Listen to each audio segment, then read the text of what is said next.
We are live. Awesome. Welcome, everyone. Hey. We got a very fun show planned today. Thanks for all tuning in. The Beast is back, the live video, and it's about a movie that just came out last week. May have heard of it. A little fellow by the name of Superman. And this is a video. As soon as I walked out of that theater, this is one of the first times I was like, "Oh, I need to do a review video on it," because I haven't done a review video from a live, like a recent movie in a while, if ever. So this is fun, kind of a first. And speaking of first, this is my buddy Jesse, Planet Mayhem's first time on the channel, a fellow big Superman fan like myself. Buddy. And First appearance. And I'm happy to have him on this video. And Jesse, how's it going? Good, buddy. Thank you for having me. Excited to be here. Sorry I couldn't make it last show, though. But tonight's going to be fun. Absolutely. And then next to Jesse, we got the resident Superman hater to balance out our positivity somewhat. He'll probably have the strength of three men, so we gotta battle as well as we can. Sean, how's it going? Power of positivity. Love it. I know. You know, I need to keep it real. So yeah. When you get to tell me your Jan piece. You're not a Superman fan. Let me get it. Sean's not a punk rocker. No, not at all. And then we got Noah, Broke Boy Comics, back on the channel. Noah, thanks for coming on again. How's it going, buddy? Oh, it's going great. Happy to be back on the show. It's gonna be a grand old time talking about a good movie, no matter what anyone else thinks. Sean. So yeah, we got a fun show. You know, I'll do my best to pilot this terrific sphere ship UFO. Before we go into the slide, a couple people in the chat. Always love seeing this. Ferdbird the Nerd. Thank you for tuning in. You're like I applied. We got a fun show planned for you. So thanks for tuning in, and please, anyone in the live chat, whatever we're talking about at a certain time, favorite this, least favorite this, put it, let us know what you think in the chat too. I'll highlight you. One of my favorite things about doing these live videos is the interaction with the chat. So please, any and all thoughts, let them in. And yeah, we love engaging with you guys. John, hello. How's it going? We will go into some spoilers. So I don't know if you're talking about you want to see this as the movie or this live stream. We'll give a couple spoiler warnings before we fully go into them. I'll mention the word a couple times, but I don't want it's probably spoiler light-ish, we're kind of going to go into them. I have a PowerPoint planned out, and we're going to have a fun show tonight. So I'll say it again. Spoiler warning for those who haven't seen Superman. So if you haven't and you want to go into that spoiler free, come back to this in the rewind and let us know what you think in the comments. If not, alrighty, Jen.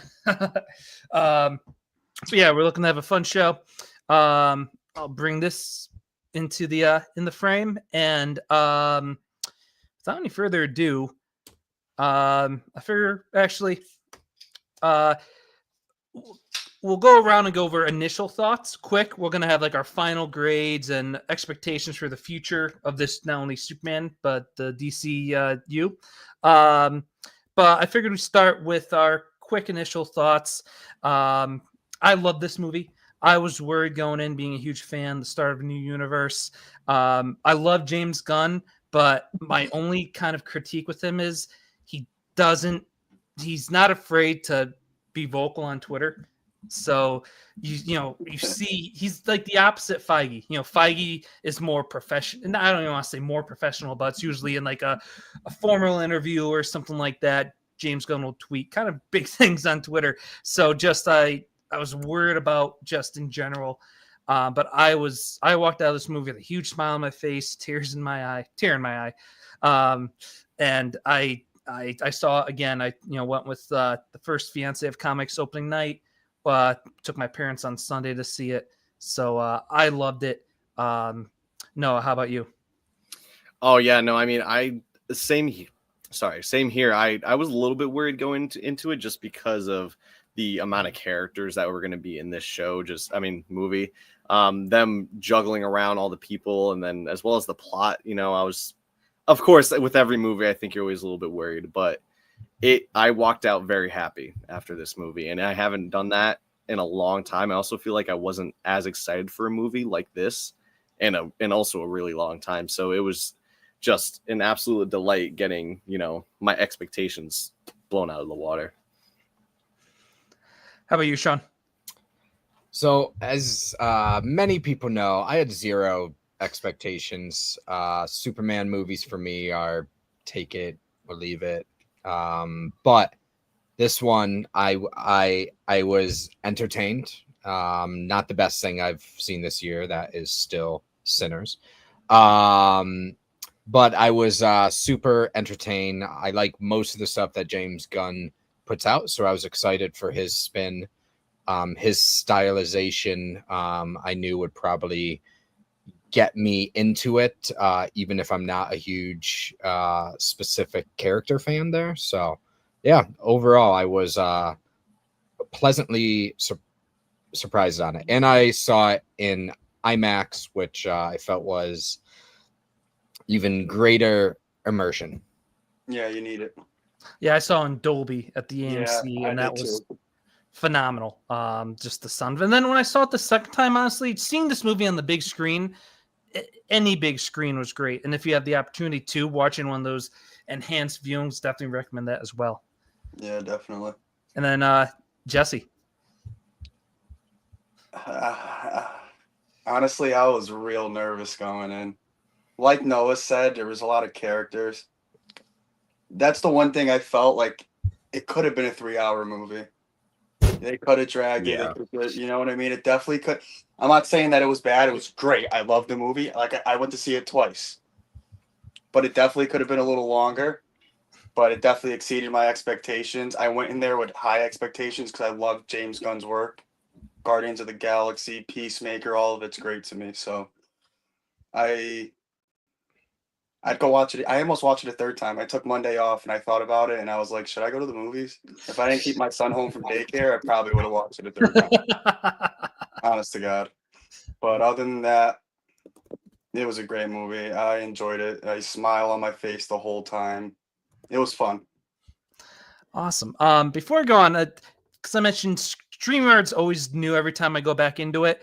The screen isn't bouncing in a way. Everything looks good to you guys, right? Okay. Ignore all that, what I just said then. But anywho, now you are. So I figured, I broke it down kind of like by characters. I figured we could give our thoughts on that. David Cornswell, Superman / Clark. Once again, just like the movie in general, you're going to so much nerves. We did our, Superman breakdown, the last video, and just the shoes that he was following in with Christopher Reeves and Tyler Hoechlin and Henry Cavill and Tom Welling and the other couples we mentioned too. How do you make a character that's been portrayed so many times, let alone on top of being in the pages for, all these years? How do you follow that? And I thought David Cornswell, did a great job. I thought he really you could tell he took inspiration from past actors, but also made it unique. And I just thought in a huge role, he seemed comfortable in it too. And just loved what he brought to this. How about Jesse? What did you think? I think he was great. I mean, he played a good Clark Kent and a good Superman. Some guys play a better Clark Kent than a Superman, but he did both very well. And I'm definitely excited to see more of him as Superman. I mean, I think James Gunn did a great job. Lois Lane was great. They were all great to me, but Cornsweat's definitely on my top 5 Superman, without a doubt now. How about you, Noah? I thought he did good as well, and I was actually just thinking about it, and I feel like we didn't actually see as much of Clark as we did Superman. Now that I go back and think about it, like Yeah. him in the Daily Planet, Maybe a solid like 8 minutes of it, 10 minutes. yeah, it was majority a Superman movie, Yeah. which is okay. But he, in the times that he was Clark Kent, he I think played it very well. When he went and the whole interview that he had with Lois was a great scene, and you can tell that when he kind of tried to switch to Superman, but he was really Clark. That was a good scene as himself. Basically, he wasn't really Yeah. trying to be, Superman as much. Like, you can tell that the questions she was asking him, he was coming back and getting like, his just morality would come out of how he genuinely feels, and that's just who he is. And I think he played that great though. And in Superman 2, I thought he did really well, and he didn't seem like crazy all powerful, which is a good thing. I feel like he's not a complete god. But yeah, I like how he portrayed it. And David Cornsweet outside of this movie is such a nerd, which I love. Yes. Yeah. I heard he wanted to play a Jedi. Yeah. Yep. That's awesome. Yeah, he's a big Star Yeah. Wars nerd, which is awesome. Yeah, I He put out- read something about that. I do take offense to how he says you should watch the movies, but that's It was just interesting. my personal. It is an interesting take for sure. Yeah. It's Yeah. the third one, and just for you guys know, he like 4, 5, 1, 2, 6, 3, or 1, 2, 3, 6. But it's like I'm like, no, you watch them in the What? order that they got released. So, Yeah, 100%. but Sean, before I get your take, Noah mentioned that interview scene, and we saw, a portion of it in that trailer. People are saying that's like arguably the best scene in the film. I thought that was a really good scene. It was awesome. This What this movie did well was a year 3 Superman, and we all knew that we weren't going to get the origin, and I think we all kind of agreed we're all okay with that. Just like, Yeah, I mean, we got it so many times. I feel like we didn't need it again. so even though we didn't see, and they could do flashbacks in future movies or shows, but that scene really showed us the chemistry that those two had together, the characters in the movie, and then showed how great they got, the actors gelled as well. So I thought that was really cool. Another thing I wanted to say, just that he embodied hope. I know Cavill has a line, and I love Cavill, and I like the Man of Steel a lot, that the S means hope. You've really got what Cornsweet's Superman was all about. And one, even though some may say it's a throwaway line, but when once again, spoilers, and we'll get more into Crypto, but when Crypto is taken from the fortress and he's talking to Lois, he took my dog. He's not even a really good dog either. But he's alone and probably scared. So, like, even though he's not the biggest Crypto fan, he still cares about him. He saved a squirrel, so it's just that was like, he might be, I keep going back and forth, he might be my favorite Superman as it stands, seeing this movie twice. I know it's recency biased. Sean, how about you on Cornsweet's portrayal? yeah, I echo a lot of what was said. I do think he's a little underpowered, and I know John is saying that he always hates that he's too powerful. I think he's a little bit underpowered. We saw for the first movie kicking off this entire like new world, right? And he just didn't seem like Superman powerful. I feel like in the first 1 or 2, he needs to be like that powerful dude, and then there's like, oh shit, how do we take this guy down type of thing. But I love that it wasn't another origin story. Spoiler alert. Like, I like that they were already with like kryptonite on him, and that was I thought that was a really cool sort of usually in the movies and the shows we generally only see him get weak, but this time he got like sick and he got like poisoning, and that was compounded because he's not around a sun as well, but or a yellow sun. But actor himself, I thought he played him great. I think his chemistry with every character in the movie, I thought him and Jimmy were off the charts chemistry. I love that actor that plays Jimmy. I'm sure we'll get into that later, so I won't go into that. But his chemistry was something that I thought was like, shit, this is the first movie that they're together. Like, imagine 3 or 4 more movie sets that they're on. Their chemistry is just gonna grow. Get better and better. Yeah. And so I definitely a great Superman. I liked that it was Superman centric and not too much Clark. Because I'm there to see a Superman movie. I'm not there to see a Clark Kent movie. So overall, really well casted, really well written and directed, and you can tell that everything was pretty damn good around him himself. Yeah. And James Gunn, he's directed horror. He's a horror fan and friends with other horror directors. I loved how he was watching the movie Pearl, which was my first introduction to David Cornsweet. And he was watching the movie. He's told this on a couple interviews. He saw his character on screen in that movie and was like, I want that to be my Superman. And he like immediately contacted his casting director, make sure he gets an invite for an audition. So that was kind of cool. What do you guys think of the costume? It's a little different. You got a little Kingdom Come going on, but with the traditional Superman red, blue, and yellow. Good. What do you guys think? Yeah, I didn't mind it. I mean, it's definitely a different take than what we've had before, which I feel like each iteration we kind of had, different takes, but this seems like it's a more modernized suit, but it also brings back like retro aspects as far as like the trunks and the shield on the cape and things like that. So I really like those details.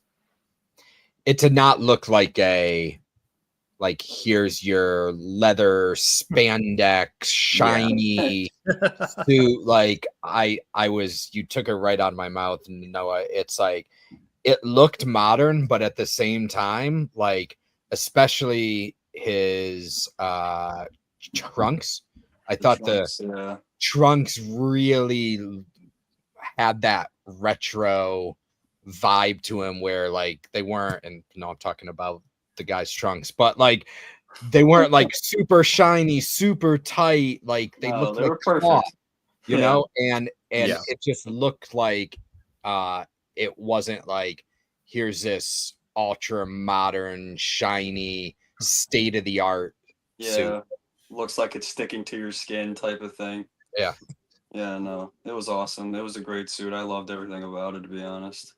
Yeah, and I really can't wait to get more of him. I'm excited we get to follow him, and like we've got to follow Tony Stark, Downey Jr.'s Iron Man. So I'm really looking forward to see him grow within this character and see what he looks like as a Superman year 5, year 10. So definitely, I think the future's bright for him, and he just did a great job bringing a new Superman to us. I thought. Kind of mentioned her a little bit, but Rachel Brosnahan. I didn't know her from the Miss Maisel or any of her prior work. So other than trailers, this was my first time seeing her. Chemistry was great. She was a Lois Lane that was a badass at her job. I'm sure they, during their first meetings, there was the traditional Superman saves Lois, but this was one of the first Superman movies where they don't go towards, cliche, he's going to save her. She fended well for herself. Jesse, what did you think of Rachel Brosnahan's Lois Lane? Oh, she's great. She's my favorite Lois Lane to this day now. Without a doubt. Everything about her chemistry with Cornsweet was great. They were perfect together. I mean, her attitude, everything about it. Like, they casted her perfect. How about you, Sean? Yeah, I think she was casted perfect. I do think they were smart to, not that she's like old by any stretch, because she's still, I'm not sure if you likes me saying this on the show, but she's still smoking.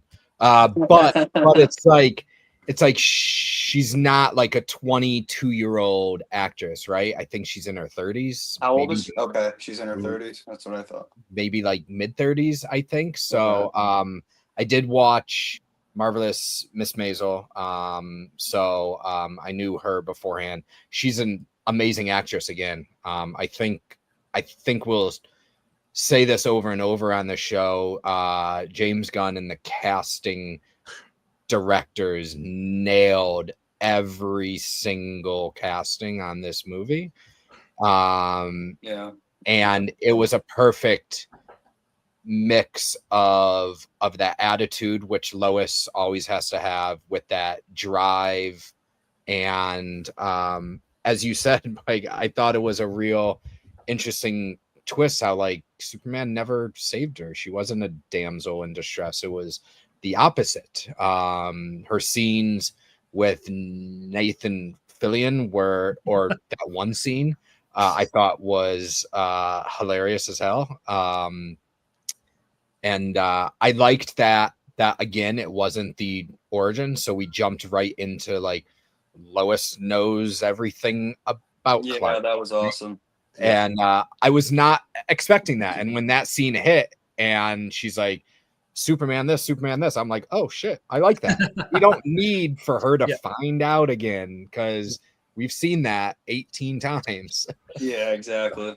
And to that point, there's a podcast called Sons of a Gun or Son of a Gun with the James Gunn spelling, and they made a point that the rule of three, they said, 300 years ago, metahumans, 30 years ago, Superman came here. Yeah, that was cool. They didn't put it in the crawl, which I kind of get, but they've also been dating for 3 months, so that was the months involved with that. So I kind of liked the rule of three thing going there. How about Noah? What did you think of Rachel Brosnahan?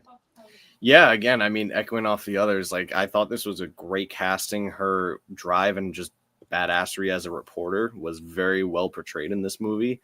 Her chemistry with every character was really good. I mean, she was a Lois Lane. I mean, there wasn't really anything that took away from that. And yeah, her chemistry with David Cornsweet was really good. Again, that interview scene, she, was a reporter, and when they were figuring out everything, like how Lex was tied to everything, again, just another example of her reporting. And then it was just her supporting Superman, like, because he was going through the things, like in the top left picture there. That whole scene was really nice. And again, echoing the same thing, like, she didn't get saved, she saved Superman at one point. So yeah, it was great casting. I definitely a great Lois Lane. So I just looked it up. She is 35, which I think fits with the sort of, like, this is not an origin, so we don't see these characters early on in their lives. This is like 3 or 4 movies deep, like that's what it feels like. Everything about him, so it's like, so.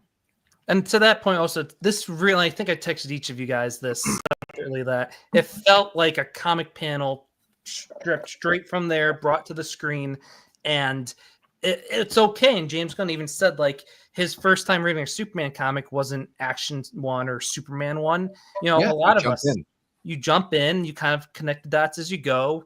You also have a history. So it's like we said about the, his parents and his, Krypton. We know all that. So this, I love how he embraced this feeling like a comic book movie in all the right ways, because we've seen so many comic book movies that felt like a comic book and weren't that good. So I really liked how this movie flowed. As a comic book fan, you didn't need that intro. You can just place yourself, where this movie starts and just have a good time with it.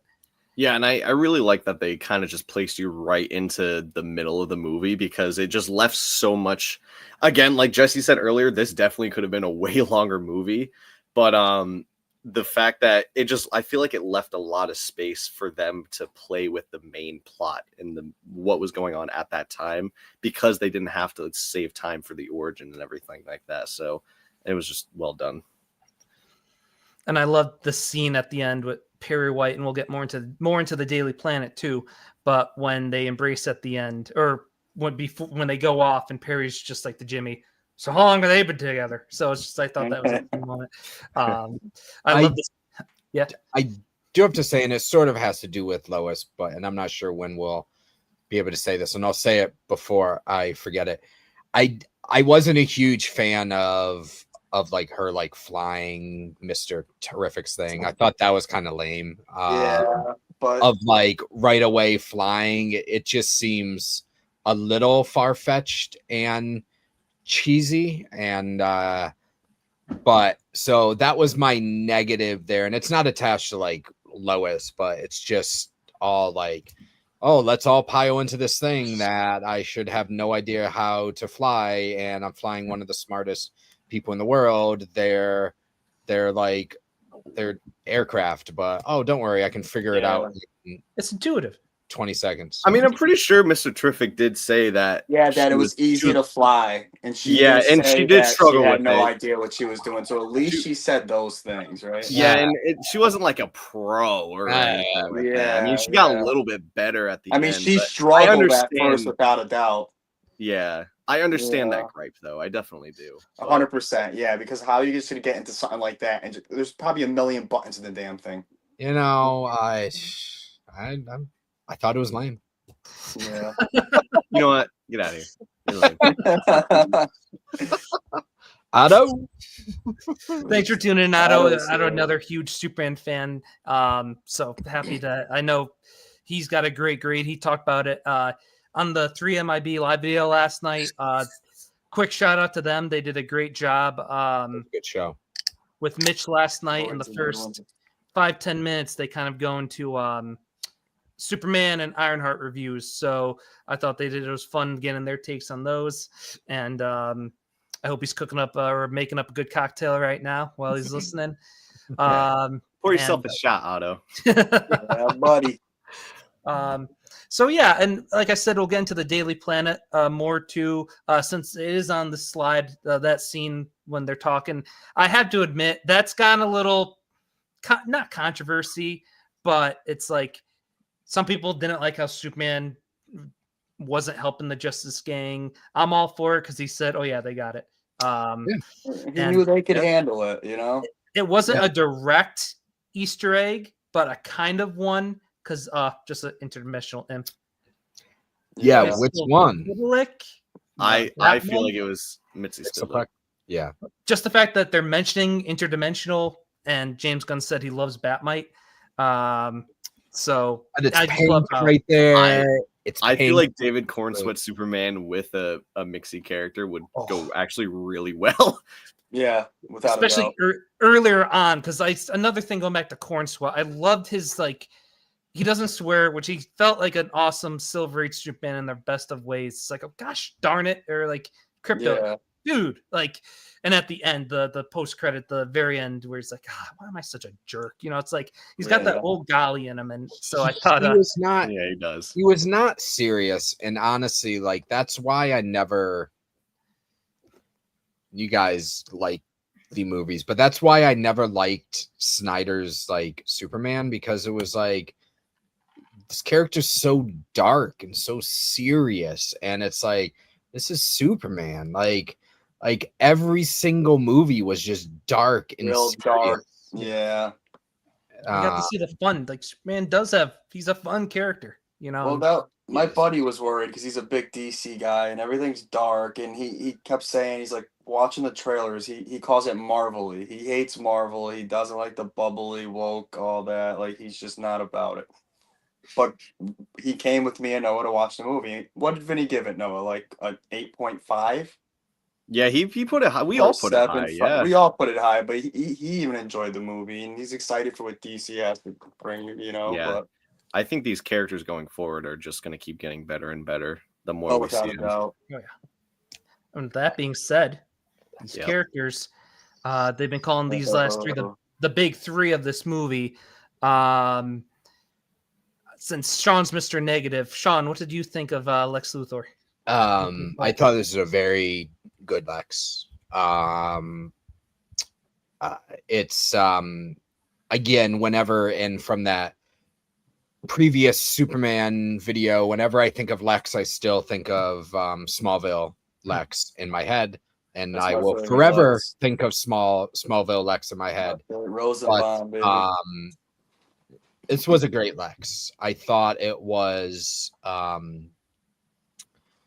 thought the evil genius side of him, the like, just trying everything he could to get back at Superman, to topple Superman, I thought was a good angle. I did not expect it to go like basically have like a beginning and an end to like Lex. I know this is obviously not the last time that we're going to see Lex, but it's like it felt very beginning and end, which I actually liked. That we got sort of a full story line in there. So I don't think we had a lot of screen time on him. I would love to see like what the screen time numbers on him actually were, as compared to some of the other characters. I thought, maybe I'm wrong. He felt The like he was only- in the movie, at least the way they made it. The only negative I'll have to say is he just looks weird with no hair, because with hair. That's my only Not negative. everyone can pull it off, Sean. All right. I'm sure it'll grow on me, but Unlike the hair. Sean, when you first shaved your head, did you like it? well, I've got this, so Yeah, true. balances out. You Hey, know? you should shave your beard for Terrificon. No, dude. I could do Shinmo a might be mustache. shaving his beard. I could do a mustache for it, but yeah. Yeah, I thought there was very early, and I forgot when, and it's not really. I don't even. That made me kind of think of it. I was afraid he'd be too goofy and the weird Jesse Eisenberg take of it, but Yeah, that quickly God, squashed. Jesse was awful.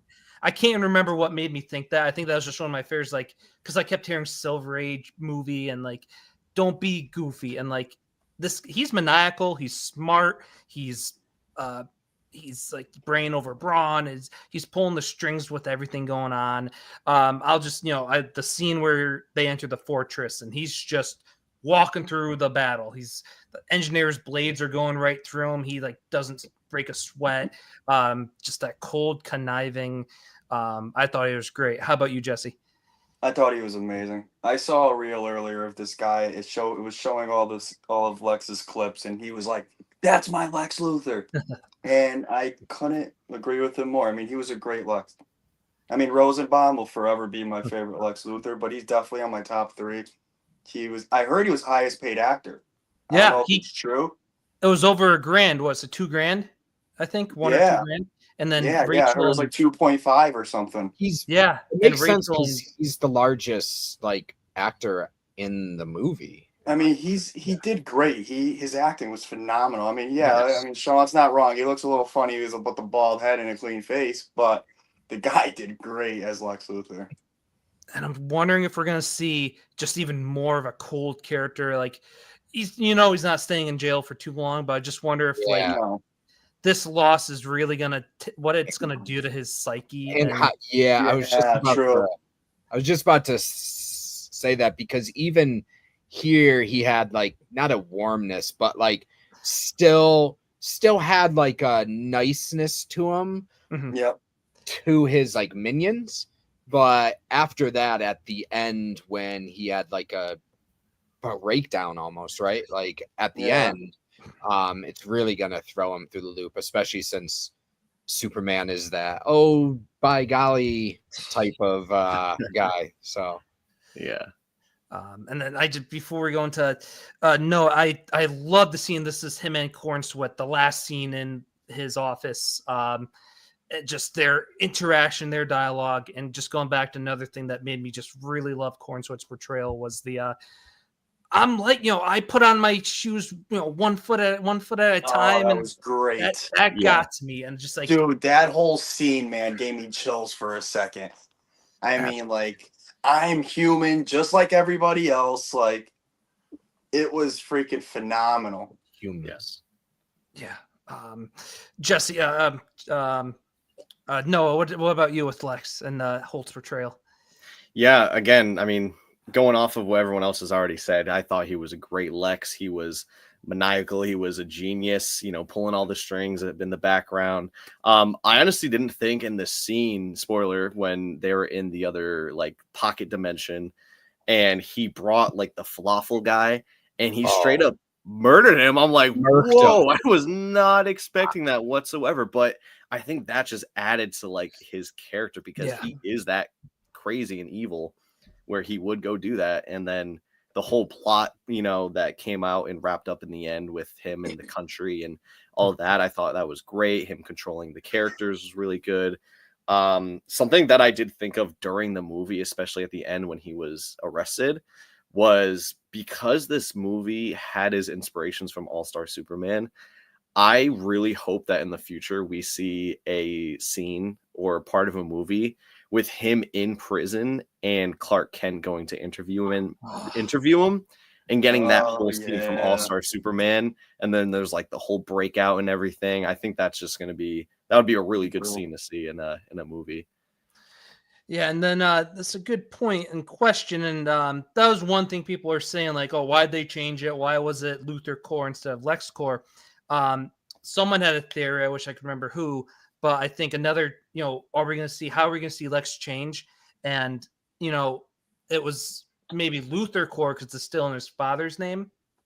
Maybe he's going to make it Lex. Now he's, more just pissed off. It's like, screw it. The ego's just going to grow, and that's where it's going to become. That's a theory I've been seeing, which I could be all for, because it's never been Luthor Core in the comics, right? No, I think it's mostly always been LexCorp. I think it's been LexCorp, but that would make sense though, of seeing that progression and seeing him put his own name on there. Yeah, that definitely makes sense.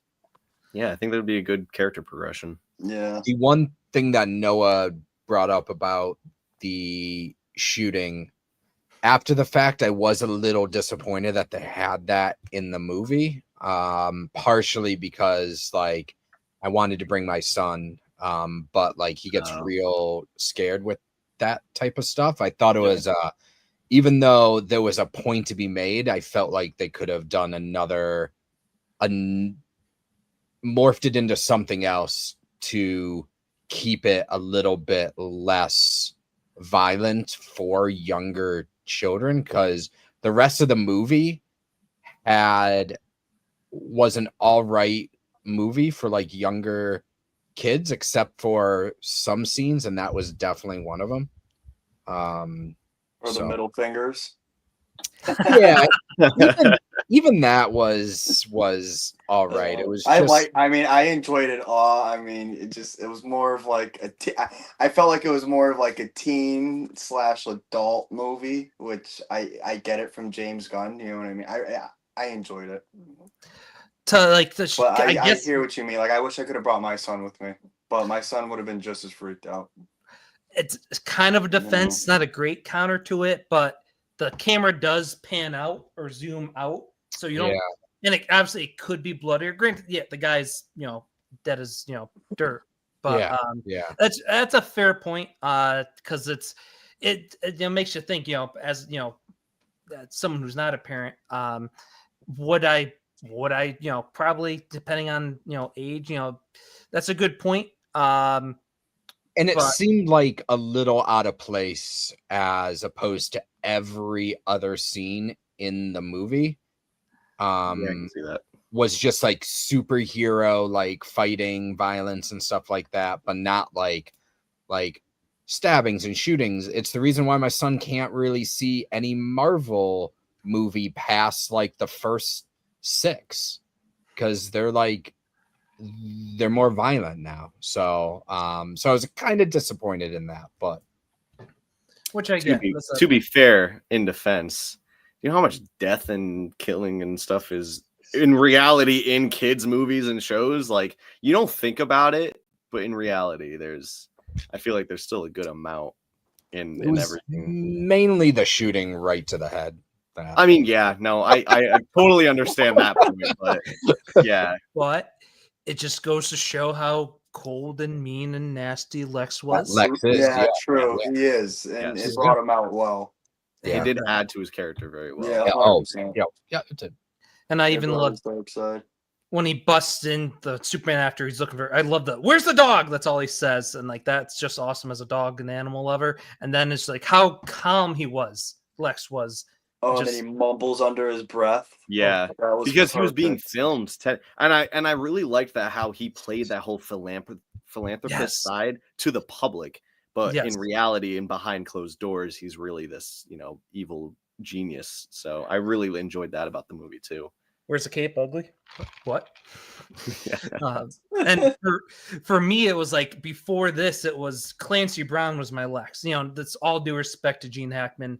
Great for that movie, great for time, phenomenal actor. But just growing up so much with Superman the animated series and Justice League, Clancy Brown I thought played the Lex the best. And granted, you can't stuff to compare voice acting animation to live action, but I thought this was as is Rosenbaum, like you guys are saying, was like the first true on-screen theater movie Lex. So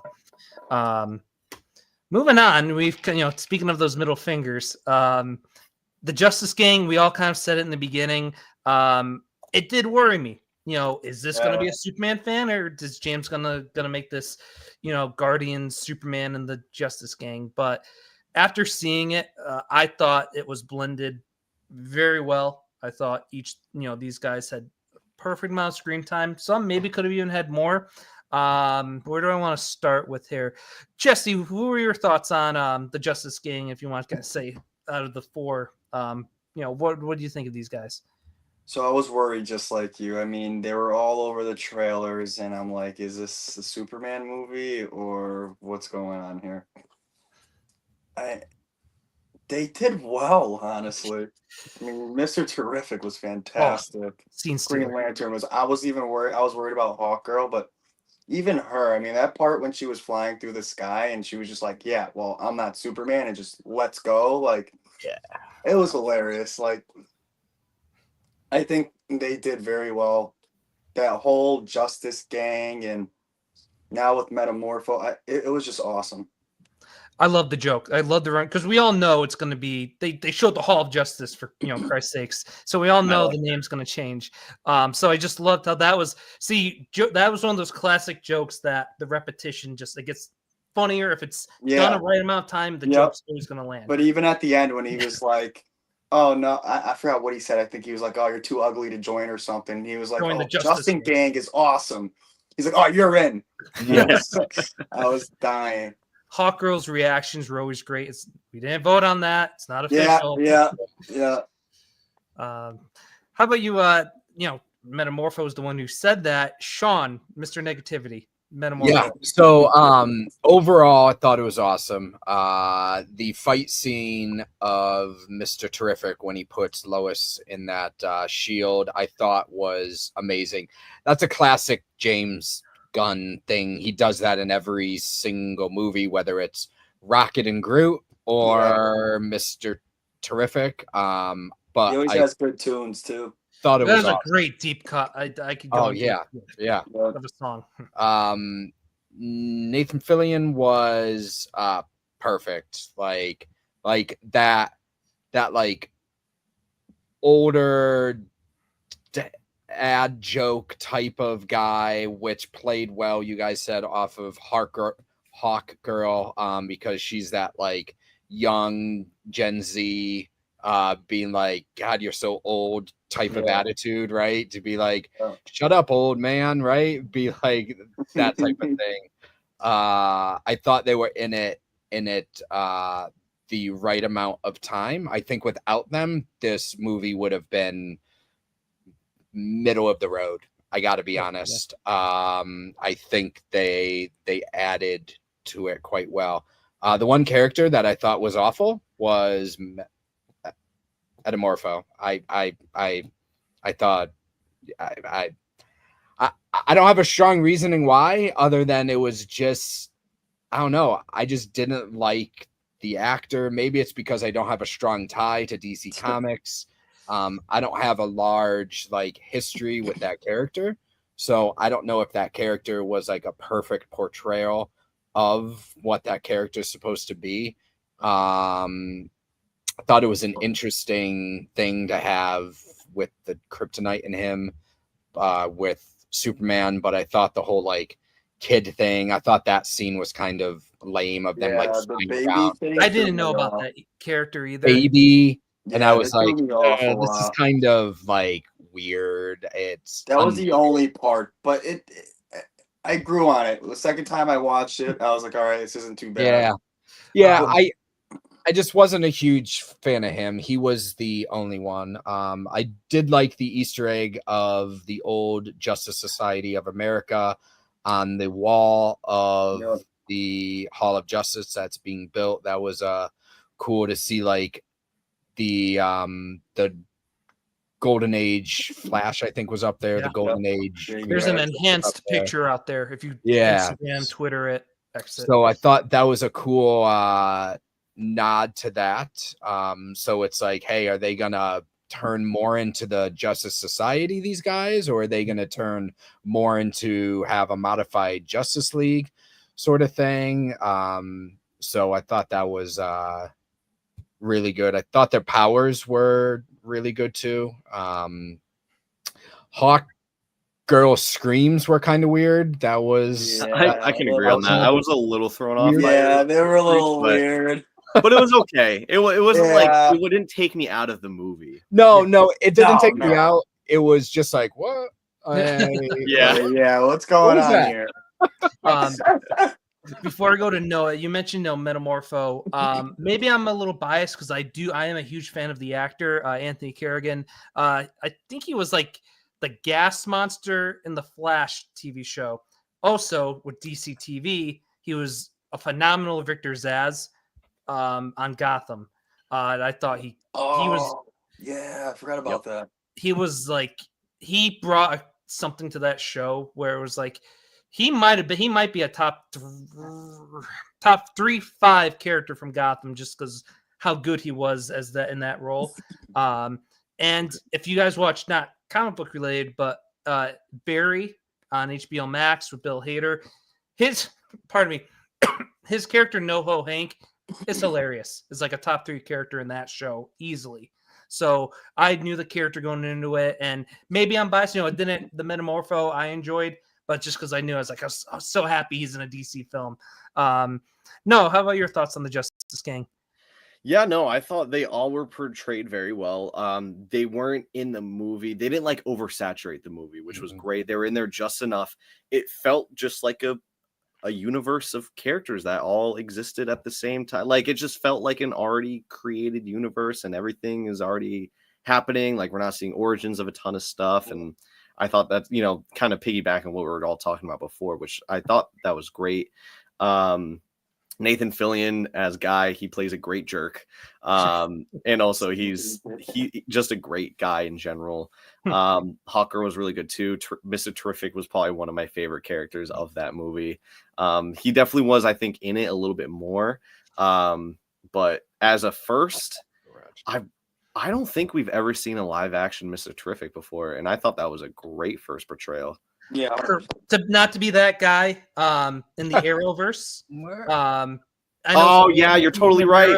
No, you're totally right. How did I forget about that? Because overall, I forgot the actor's name. Fired. They made it a little, I hate to use this word, but every CW show got to that point of being woke.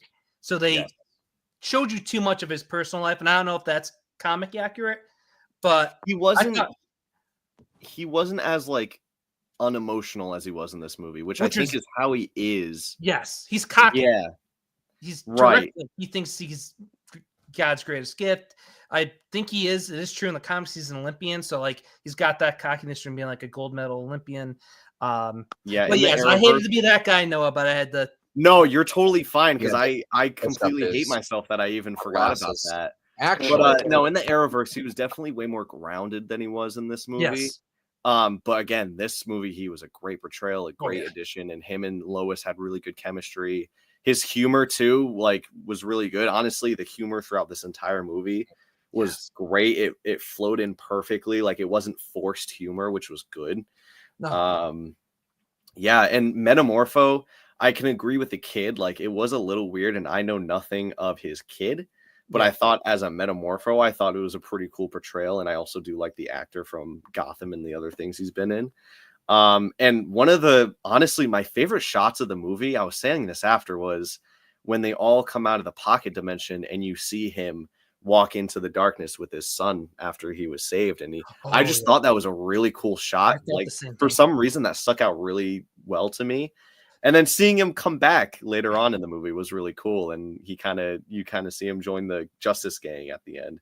I just thought it was really good. The only gripe that I have about the characters of this movie, besides Mr. Terrific, was that they weren't willing to go help Superman, which was a little, I was like, man, they're really not going to go help.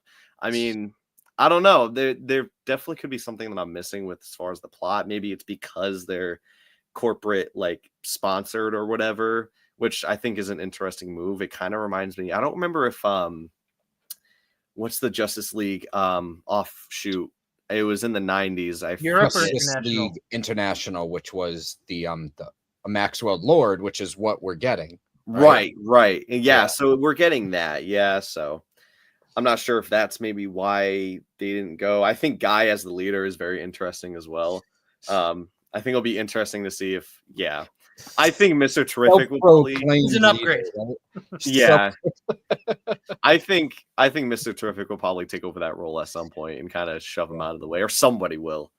But yeah, all of them great portrayals. I had no gripes about them as much. That was like my only thing, and that's just a plot thing, not even with the characters or the actors. So Yeah, and maybe it was because the Superman was still kind of wanted and a criminal, so maybe that they is didn't also wanna- true. Yeah. Yeah, that garage door scene got laughs both times I saw it. Yeah, One of the better that moments. was great. I hear, and spoilers on this, but they will be in Peacemaker season 2. Yes. Yeah, they're in the trailer already. Yep, they released the trailer, which I think is fantastic. Sean Gunn as Maxwell Lord, because of course Sean Gunn has to be in a James Gunn movie, which is fine. I know a lot of people it bothers, but I think Sean Gunn is a pretty good actor. So He's a friend of the channel. I've interviewed him twice. Yeah. No, it's just like whenever you see something with him in it, be like, oh, of course he's in another James Gunn movie. It's like, yeah, if I was a director, I'd be casting my friends and family as well. Like, yeah, I feel like people don't realize how much directors actually do that. Like I saw like a reel or a video or something that pointed out like all of these famous directors that constantly do that all the time. And nobody talks about it besides. I mean, would you do it? I would. Yeah, I totally would. Yeah. Hell yeah. Honestly, it's probably cheaper too. Let's be Oh, yeah, honest. 100%. There's Oh, I get it. there's a podcast that James Gunn shared in his social medias that him and Sean were both guests on. Kate Hudson, whose brother is also like a producer, director, writer, actor. So they just started a podcast called Sibling Revelry, and both James Gunn and Sean Gunn were on it, and it was very interesting because there's not many interviews of both of them together. So they kind of talk about stuff that we were just talking about. So I definitely read, it was very interesting. It was about like an hour and a half, but it was a very interesting interview. They did a really good job. When I first interviewed him, it was my first TerificCon with the Media Pass, when I was first interviewing people for my channel. And I just thought for some reason, this was like I introduced him. Hey, everyone, here's Sean Gunn, brother of James Gunn. And my guy who was filming it was like, after the interview was like, dude, you don't say that. That's so disrespectful. Like, I'm like, I didn't mean it in that nature because I'm just thinking like, not to say people don't know Sean Gunn, but just like because Guardians was so hot at the time, it's like, oh no way, his brother's James. No, I thought that was like a cool like, but I get the point. But we ended up because it's TerificCon, we bumped into him at one of the bars after, and of course my camera guy was like, dude, I want to apologize from Mike. I'm like, come on, dude. But like Sean Gunn was like, oh no, it's cool. I thought it was weird, but it was cool. And then I interviewed him a year later, and he gets cool. It all the time, guaranteed. Guys, anything else about the Justice Gang? But yeah, I really loved overall. I thought they were fun. Yeah. I was happy that his haircut was comic accurate. The bowl Agreed. cut. Agreed. Every character in this movie, honestly, is comic accurate. So Yeah. It's a comic book movie. it's Your a haircut should great be against the comic vows or against your vows. movie. Again, the humor in this movie was so great. I think Lanterns is going to be a sleeper of one of the best shows because it's going to be all three of them interacting. I think it's going to be more of a Hal origin. Is that what I heard? More. I don't know because Hal's older. They cast or an it's older focused. actor. Who? I just watched. John Stewart is maybe you're thinking. Aaron Of. Pierre. Yeah. He was in some Netflix movie, Rebel Ridge or something that people loved him in. John, yes. So it's a John origin focused, or with maybe an older Hal. origin's not the right word, right? But a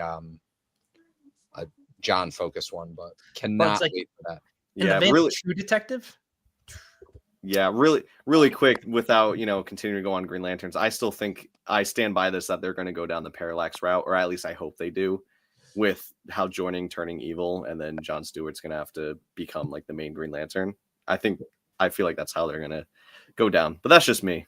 The stage is called Gods and Monsters, and Parallax one of the biggest DC monsters, so that'd be cool. Yeah, that would be cool.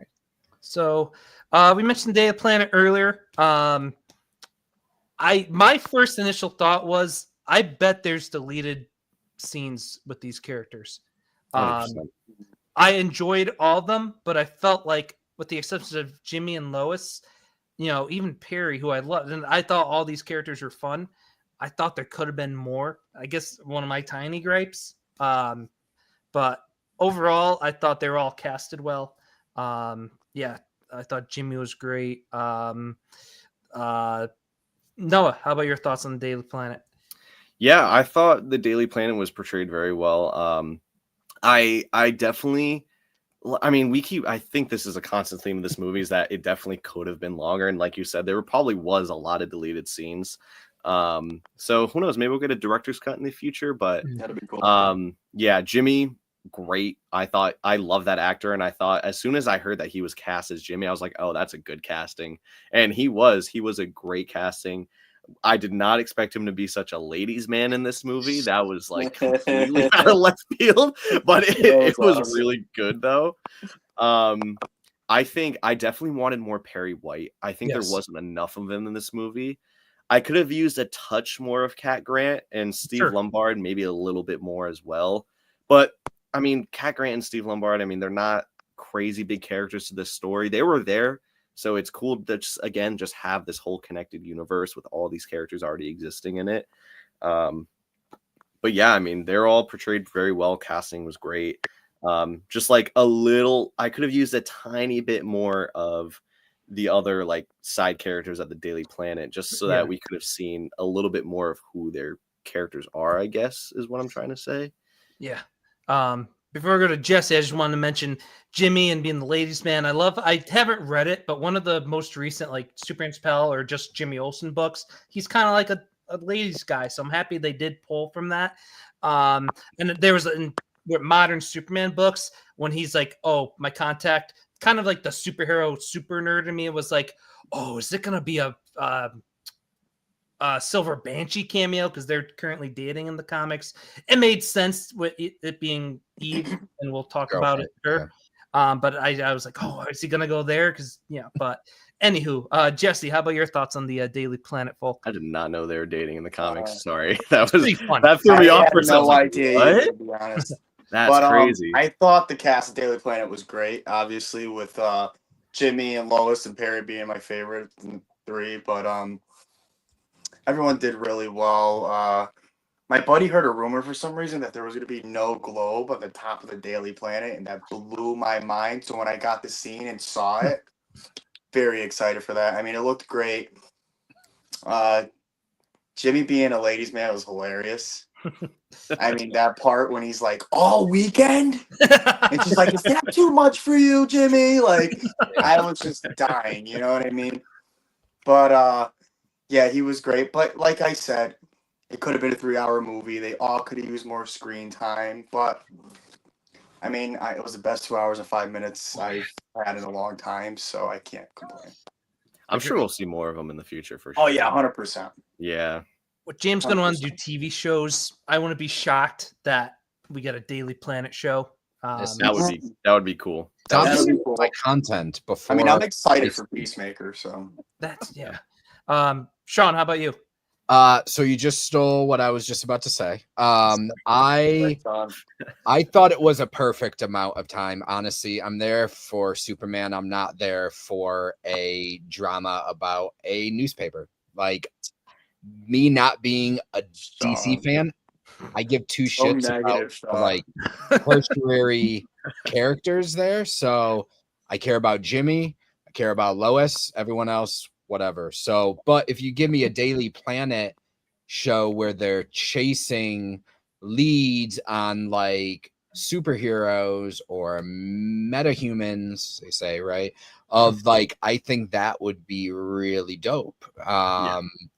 I really love the actor that plays Jimmy from Righteous Gemstones. If you That's guys where I've seen seen him. that, yeah, hilarious. A hilarious show. He's funny in it as well. So yeah, I thought overall for me a good amount of time and focused on the characters that they needed to focus on and planted seeds for the other ones, which it again, as you said, it wouldn't surprise me that if there's a show because it's an easy show. And I believe that's a show where a lot of shows that don't feature the superhero they're in the world of like complain, but like I think there's enough juicy material. Maybe I'm just a Superman biased where they don't even need more than like a quick flyby out the window from Superman because I think there's just so much material they could pull they from. can work with. Yeah, Yeah. for sure. Yeah. One thing I want to say really quick because I remembered I thought about this after watching the movie is did we ever see Jimmy Olsen with a camera in this movie? I don't remember a single moment. And No, actually, that I think about it was interesting to me because I'm from what I know, he's a photographer. always had a camera. He always has the camera, and he didn't have one. And even at the end, where he was the one that posted the article to expose Lex Luthor, like, is he a reporter in this movie? Like, I couldn't figure that out. I couldn't tell if he was a photographer or He's probably just reporter. taking pictures with his smartphone at this point. So I mean, maybe, yeah. it kind of made me think about like and I'm a big Spider-Man fan too, not the go between worlds here, but what I Yeah. kind of was disappointed with No Way Home was the Daily Bugle, how they modernized it, I think, too much, and it took away the fun of, even though it was still J.K. Simmons who was great, it took away the Yeah. fun of just being set in the newspaper Yeah. offices. So I love how they kept that, like Jesse said, we Yes. got the Globe. And it still felt like, the newsroom that even that Supergirl, the show did a good job with. Yep. While making it modern with, Jimmy maybe being more of a reporter / he's going to use his phone more, or maybe he's been, maybe he's a writer, but who knows? But so I was a fan of, how they kept it modern, but that's a good, that made that point. No, it made me think of that, but that's really good. No one's ever holding a camera. Listen, I think he's saving it all for his personal life, like Maybe. I mean, he's got all that time with Lex's girl, maybe he has the camera at home the whole movie. So I do Not have at her toes, though. Not at her toes. shrimp No. toast, mutant Yeah. toast. Which I thought I forget if we're gonna get into her character or not, but That's a great transition. okay. Well, crap. Okay, it's a couple slides. it's a We'll dog. get there. It's We'll my get there. We're That's okay. what you call a I'll say teaser. what I have to say about her. So before we do switch, no Sean Gunn to my knowledge, but Cat Grant and Metamorpho will be at TurfCon this year. Yeah. So Anthony Kerrigan, and I apologize, I don't know the actress who played Cat, who I'm looking to see, another person I'm looking to see more of. They will both be at TurfCon this year. Cat Grant's pretty good looking as well. Oh yeah. And I love how she made a little like play at like, oh, hey, Clark, or she was, which Supergirl, I think, took a liberty. I don't know if she was ever like a head editor in the comics, but even if she wasn't in the Supergirl show, when we get introduced to Hecklin, she's like, oh, Clark. So I love how they kind of kept that, she's definitely in the Clark in this movie. Yeah. Yeah, just a wee bit. Crypto, surprisingly, we haven't talked about. I mentioned the one line I like that Superman said about him. This was another thing I was worried about, honestly, and I'm a dog guy, but I've never really, when I'm reading a Superman comic, it's never like, oh, I hope, I wish this had more crypto, or why isn't there any crypto in here? However, some people have said there's been too much crypto in this movie. For me, I think it was just the right amount. I would have been mad if there's a little less, no. But once again, just the classic, like him doing the head tilt as, being a dog owner. And I loved how they switched we'll get to something a little bit later, but there is a little of a swerve curveball with crypto. But as the movie's going on, I'm like, Superman doesn't really care for crypto. We'll get to that a little bit more later. But Jesse, what were your thoughts on crypto in this movie? All I could say for crypto is every time he came out, he stole the screen. Yes. All right. I mean, he had me laughing. I mean, the spoiler alert, but at the end with Supergirl, when he's smashing her up against the ground and it's not phasing her one bit, and Superman's just like, yep, that's where this crazy comes from. It was perfect. I mean, it was hilarious. And like you said, it wasn't too much. It was the perfect amount, So I enjoyed crypto. I was worried, but it was good. And if any of you find the first appearance of crypto, on the low, or have one to give away, just let me know. As an avid Superman collector. A wedding gift maybe later in the year, Sean, what are your thoughts on crypto? Yeah, I did think a little bit too much of the like crypto's here to save the day type of thing. I thought maybe once was good enough for that, but there was a lot of it. I think that coincides with me thinking that Superman was a little underpowered. Was it twice? Was it more than twice? Sorry, Sean. Or it was twice. I thought that he came in. I thought that first one would have been good enough when he gets dragged home, not the like I'm in the midst of this fight in a battle. Let me do the smirk and blow the whistle type of thing. Yeah, and that was during the same scenes as them holding the baby, so that was probably my least favorite.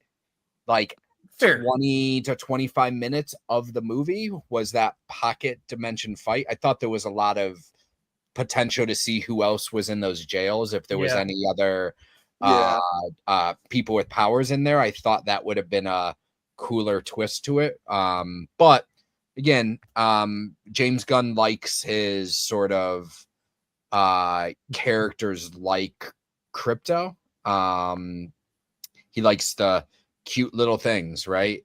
Whether it not be like Tiny Rocket in flashbacks or Tiny Groot, right? It's he likes those types of characters. But I thought overall, cool character. Loved dogs. Loved that he acted like a dog, and I forget who said it. The like he acted like an untrained puppy, and he's untrained because Supergirl is a young party animal. Give me the red suns, and I'm just gonna get party drunk all the time. And I thought overall really good. I was happy, even happy is a weird word to use in this. I was happy that like Crypto didn't like save the day again when they invaded the Fortress of Solitude. I was like, so I was kind of like, all right, like Crypto's not gonna save the day here either. Because he got his ass kicked, right? He got a good shot in on Engineer, but overall, all right. I thought a little bit too much, just as I said, in that one pocket a mention scene. That's all. Anything else for Crypto, guys? No, did I go to you? I apologize. No. Yeah, I mean, I'd just be echoing off of what everyone else said. The thing I liked most about Crypto is he just reminded me of my own dog, Oh. which was really it made me love him even more in this movie. Like when there's that scene where Superman's waking up at home Oh, and he's just sitting there on his chest and his chin's on him, like that reminded me of my dog so much, and I love that. Yeah, I don't think there was like too much of him personally. He definitely was throughout a good amount of the movie. But I mean, as far as plot sense, it makes sense because Superman's like watching, he's dog sitting for him. I think the fact that he was like kind of the untrained puppy brought a little bit of humor to the movie, which was good. And yeah, no, I thought David Cornsweet too did a good job with acting with Crypto, and it was Acting with something next to him that's not there. yeah. Well, Yeah, that's true. He did good. He did a good job. I like that they didn't make him his dog. You know what I mean? yeah. They I made kind of it like that as, too. like, Yeah. He Yeah. was just dog sitting. I really enjoyed that part of it. Yeah. And Which I just love means that he wore a cape. Yeah. Yeah. Oh yeah, of course. Crypto He always did. has a cape. He has to. I know Yeah. it's just like, again, another like comic accurate thing. Like, Oh yeah, 100%. Yep. Funny enough, he would have looked sillier without one. Or Yeah, am I- He probably would have. Yeah. yep. Just like in the picture you had there before, like he didn't have the cape. Yeah. Oh yeah. I No, forgot He's just that. a dog. Yeah. I just want to say my quick, I enjoyed this Paw take and on paw. the Kents. They were country bumpkins in the sweetest Yeah. way, relatable. They felt like I enjoyed this. As good as Kevin Costner is as an actor, I go back and forth how I feel about him, and then what happened with him at the end of Man of Steel. I one of the times I teared up the most is probably the conversation Pa Kent has with Clark on the swinging bench out there. So, and I just love that they're all heart, and truly you could see these two being the parents of this Superman. No, what do you think of the Kents in this one?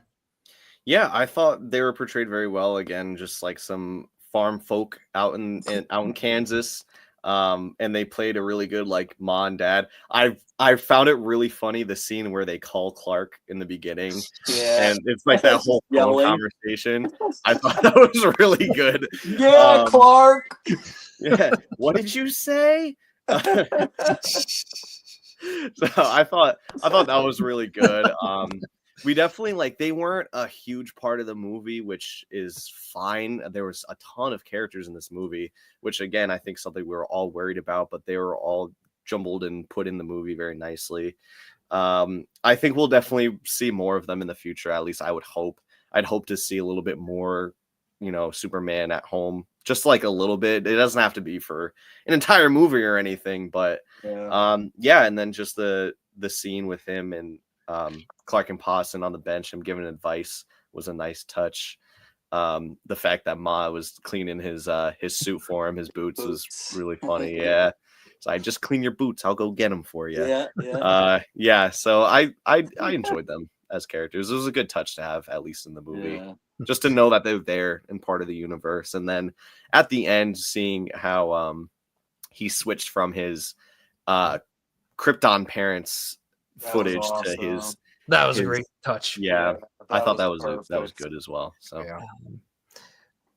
Sean on the Kents. Yeah, I think to play on that of what Noah just said, I think going a little deeper, my take was that like Clark throughout the movie referenced that tape of his Krypton parents several times. But the evolution and the growth throughout the movie was like, oh, it's actually like Man Pa Kent, which like made him who he is. Raised Um, and that's sort of what Superman is, right? It's Yeah. like, yeah, he's this guy from Krypton, but that's about all that he has in relation to where he's from. It's all about his farm life, right? And that's what sort of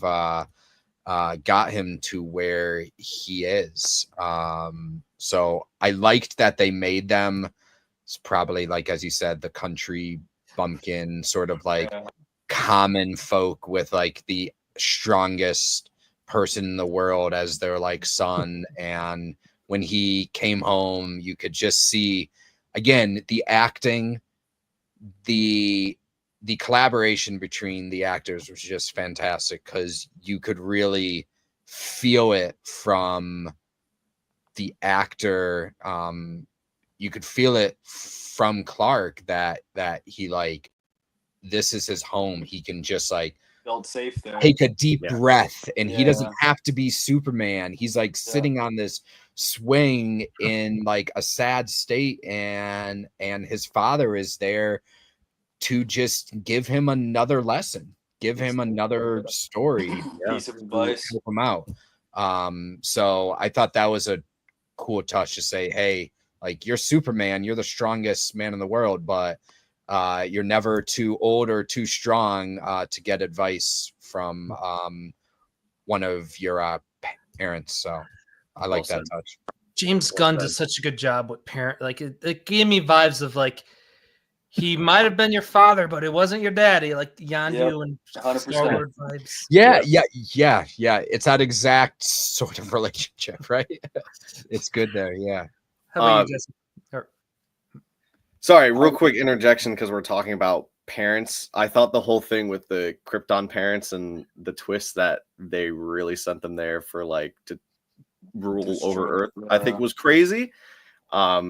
But I think it just emphasized more of that was it was a choice. Yeah, yeah. I was not at the expecting end. that whatsoever. It was a choice. But I think it just emphasized the point of Mon Pa being the real reason why he's like the way he is. So Bradley Cooper, which like I forgot, I had heard and forgot, and then even when I was seeing the movie, like what It did not look like about Bradley Cooper, because I forgot it was for a second too. Yeah, I was like, oh, was it just a mustache, and I'm used to seeing him with a beard? What, or was it eye makeup or I something? don't know. But He kind of seemed younger. He almost looked younger in the movie. But yeah, I was, I have when we go to the end, I have a little, Yeah. Sorry, Jesse, to cut you off, but No, you're good, buddy. No problem. But, Jesse, yeah, Mon Pa, I really enjoyed it. It was great.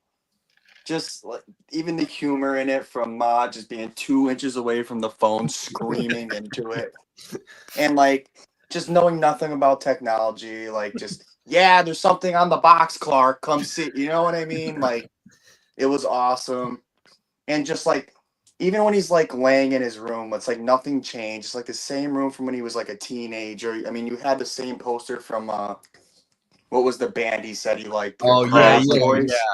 yeah. You know what I mean? That Like was that funny. was awesome. That was funny. And I like, liked the scene with Lois like looking around his room and seeing all that. trophy. I thought that yeah, was fun. and seeing like nothing's changed. Like this is where he feels safe. This is where he's at home, and he's not worried about a thing. He can lay there and actually heal. You know what I mean? Yep. And back to like you said at the end, like even like changing the whole clip of his parents, I felt like that hit like people raised by step parents and stuff. You know what I mean? Yeah. Not raised by their own parents. Like that was a good. Like I thought that was cool. And Agreed. just Mom and Pa were. I don't know. It couldn't get better. Like the whole conversation outside with his dad, and like Sean said, a whole nother piece of advice and a life lesson. Like it was great. Yes. So we mentioned the corrupted tape, which was kind of part of unexpectedly, but part of Team Lex's plan to bring Superman down. We talked about Nicholas Holt's Lex earlier. What do you guys think of the Engineer, Ultraman, the LexCorp group in general? I thought that was my quick. I thought they were used well. You know, we could get into the reveal of Ultraman. But I kind of liked how this was like I put a Team Lex, like what was a Galaxy Watch or Planet Watch. Mhm. So I kind of liked they were a good foil for Superman. They tested his powers great. I know there's a lot of ways we go with this slide. I also wanted to make a point about how the Lex team, I enjoyed it. I liked how he brought back Otis in a way from the original 78. And there's a fun little, if you look on IMDb, his full name is listed as Otis Berg.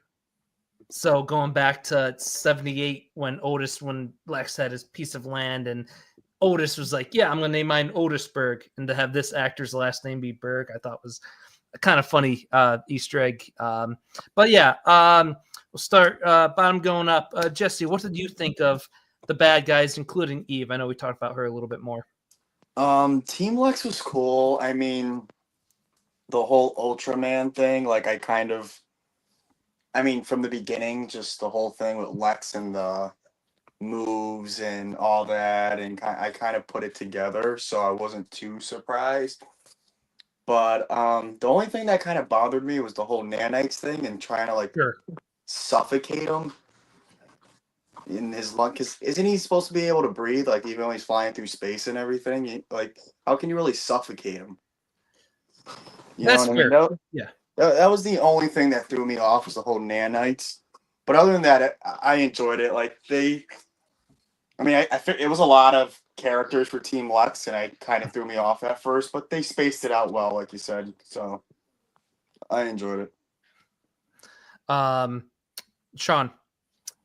I'll keep it brief here. I'll just give points. I thought the lowlights were the Engineer and Ultraman. I thought they were not the greatest villains in the movie.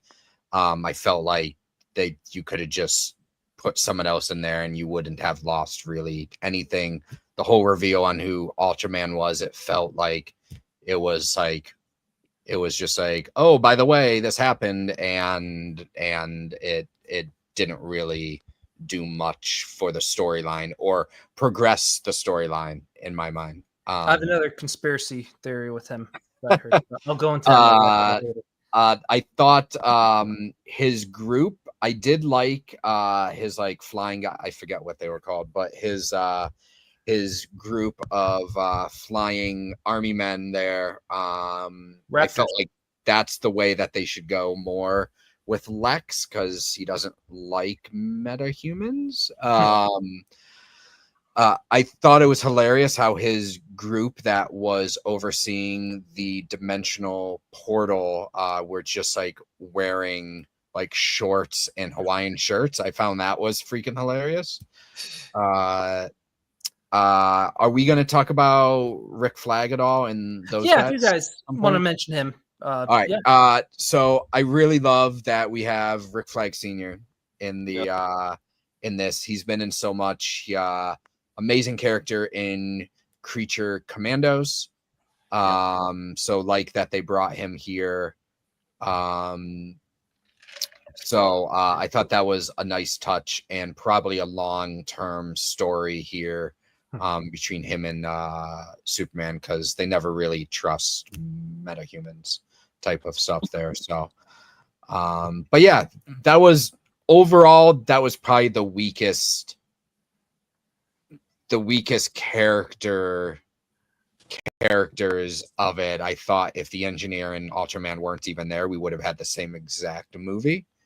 Albeit they would have to fill in some plot points, but I just didn't think they added much to it. How about you, Noah? I actually kind of agree with Sean. Now that you made that point, you definitely could have probably swapped them both out, and for the most part had gotten the same movie. And also the whole Ultraman reveal, I feel like we saw it coming, but also the actual Ultraman from the comics is supposed to be I think it's Earth 3 Superman, if I'm not mistaken on the number. I think you're right. The Injustice Gang. Yes, yeah. Which I would have more rather the first time we hear an Ultraman, I would have rather have seen that. Me too. Because I think that would be a good movie, is if we saw the Justice League against the Injustice League. I thought that would be pretty cool. But Yeah, I mean, that was fine. You know, I thought it was cool in a sense, him talking through the fact that he was a clone and didn't have much going on. I mean, it was what it is. Again, definitely, I can agree. Definitely, like kind of the weakest link. The engineer's powers though were really cool. I liked her power set. I didn't know much about her, so I thought it was a cool power set. The whole suffocating thing too, definitely a little thrown off, but like it wasn't bad. I didn't have like an issue with it at all. His lackeys I thought were pretty funny when he ever had a temper tantrum and they were just always clean up after him and stuff. I thought that was pretty funny. His whole army with the robots, I thought that was a good touch. Rick Flag thought he was great at it, and especially like when they were talking about, you know, the government, like the safety of the country and all that stuff, you know, within the room. I thought that was good. You know, just another universe or builder with all these characters. And Eve Tessmacher was she was funny, but I feel like she was too dumb. But she was low-key smart in the way that she was taking all that evidence in the background of all of her photos. But did she mean to do that, really? I think then why would she send Jimmy that unless she? I think she do have did, something. though. Yeah, I think she meant it. Yeah, I true, think she because she definitely did meant say, it. "I'm going to give you everything you need right now." Yeah. So I guess. Yeah, but the way I know of Eve Tessmacher is, yes, she's kind of obsessed with Lex, and yes, Lex kind of throws her under the bus a lot. But I've also seen adaptations of her where she's like a little bit of like a badass kind of, and like Supergirl kind of went in there. yeah, Yeah, and like the yeah. animated series too. I feel like we also saw her a little bit more of like a more put together person. But it was fine. I think she just added a little bit more like Silver Age goofiness to the to the movie, but no issues really.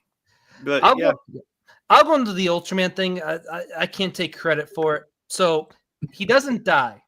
He gets sucked into the I black don't hole. think he died at all. Yeah. What if he finds a world that is bizarre? Oh, That's I also Bizarro action. why they didn't kill him. He's gonna come back in some way, shape, or form. I know in comics and That would animated make shows, sense. he's been also kind of like an anti-hero, but just to keep him there, but not killing him. Maybe I agree with that, because I don't think obviously Bizarro should be a big bad, the main bad. But if they bring him back, if this Lex does form a Legion of Doom, or even if he does come back as like kind of like an anti-hero, or if he gets a Bizarro World show, you know, that's where I'm kind of, if that's the payoff with this Ultraman take, maybe they didn't want to go another evil Superman. As cool as seeing the two Justice Leagues from different universes fight, you know, we've had so many, you know, just Cavill where he would be darker, and then obviously you have shows like Invincible and The Boys where they have a dark Superman like character. Maybe he wanted to, Gunn doesn't want to go down that route, and he kept that portal open for that. I can see that. Yeah. The only issue I have with that theory is his power set, because he does have heat vision, and he does like, because Bizarro is supposed to be the opposite. Yeah, like his vision is supposed to be like freezing, and his breath is supposed to be like fire. True. So that would be the only way. They'd have to find a way to swap that out. If that's the route that they went down, or they have him just keep the same power set as Superman. That's just the one thing I'd see where, you know, some people might be like, "Oh, that's not Bizarro. It's just, you know, yeah." I mean, it could, and I don't think they're probably going to do this, because I can't see James Gunn making a movie out of this, even though I think it would be awesome, and we've never had a proper adaptation of it. But the death of Superman with Doomsday, like the Supermen that show up after, one of them is a clone, isn't he? One of them is the Superboy is a clone. Yeah. So maybe ends up something like that, but again, I wish we would get a proper Doomsday. Oh, same. My favorite story in comics. Yeah, with all the Supermen after and everything. That would be amazing. Yep. That definitely has to be later down the line, though. I feel like we need to see Oh, way yeah. more of this Superman before they kill him off Yeah, in way his more. second movie, like they did in the Snyderverse. Pretty ridiculous, but yeah, no, that would be a great movie to show. Second to the penultimate slide here, we kind of talked about her earlier. This was a great surprise in a way that we knew she was casted, and there may been reports that she was in this. Initially, we are going to think it's going to be a post-credit scene, and that's what her scene felt like. Yeah. But I texted, I think, all you guys too. I'm happy that we got this in the actual movie because just watching Marvel the last couple years where the post-credit scenes are either just straight from the next scenes from the next film Yeah. or don't get paid off. It felt keeping the crypto angle there made it feel natural and not forced. 100%. So I have faith that, and I know we are getting that movie next year, the Supergirl Woman of Tomorrow. So I kind of liked how, and I like the post-credit scenes. I didn't make a slide for them. We could not talk about them. I thought they were fun. They were cute. But that's how I like them. I don't need to stay, maybe it's the older, the worse my bladder's getting, but like sitting through those post-credit scenes can be an ordeal. So I kind of like how the juicy stuff in James Gunn's DC universe sounds like it's going to be in the movie and then post-credits will be fun like we got, which I did enjoy. Yeah, I did enjoy it. And the little bit of we got from her, I wasn't expecting this much. So I'm happy with what we got. I'm super stoked. That book I have to read the source material. I'm excited to read the Woman of Tomorrow. And I can't wait for that film. Noah, what did you think of Supergirl? I was about to pull out my copy of Supergirl Woman of Tomorrow, but it's away. But for those of you who haven't read that story, absolutely you should. Tom King kills it. Is she like a wild child in that? Yes. No. No. She's not. Coming from the guy who hasn't read it, so just ignore it. Get out of here, Mike.